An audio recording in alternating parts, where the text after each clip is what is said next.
ರಾಜ್ಯ ಸರ್ಕಾರಿ ನೌಕರರಿಗೆ ಸಂತೋಷದ ಸುದ್ದಿ, 7ನೇ ವೇತನ ಆಯೋಗದ ಅನುಷ್ಠಾನ ಆಗಲಿದೆ.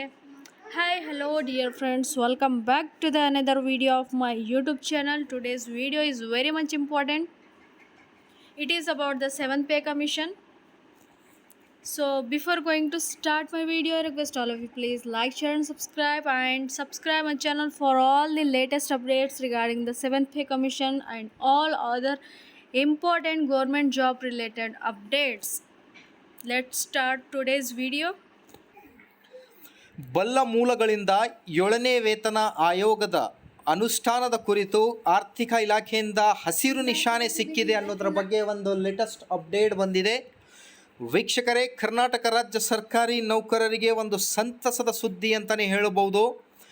ಅನುಷ್ಠಾನ ಆಗುವುದು ಯಾವಾಗ ಅನ್ನೋದು ಒಂದು ದೊಡ್ಡ ಕ್ವಶನ್ ಮಾರ್ಕ್ ಆಗಿರುತ್ತೆ. ಮೇ ಬಿ ಜುಲೈ 1ರಿಂದ ಅನುಷ್ಠಾನ ಆಗಲಿದೆ ಅನ್ನೋದು ಒಂದು ಮಾಹಿತಿ. ಫಿಟ್ಮೆಂಟ್ ಏನು ನೀಡಿದ್ದಾರೆ 27.5%. ವಿವಿಧ ಬೇಡಿಕೆಗಳ ಬಗ್ಗೆ ಆರ್ಥಿಕ ಇಲಾಖೆಯಿಂದ ಗ್ರೀನ್ ಸಿಗ್ನಲ್ ಸಿಕ್ಕಿದೆ ಅನ್ನೋದರ ಒಂದು ಮಾಹಿತಿ. ಸೊ ಇದೇ ಥರ ಎಲ್ಲ ಲೇಟೆಸ್ಟ್ ಅಪ್ಡೇಟ್ಗೋಸ್ಕರ ಪ್ಲೀಸ್ ವೀಕ್ಷಕರೇ like, share and subscribe. Thank you.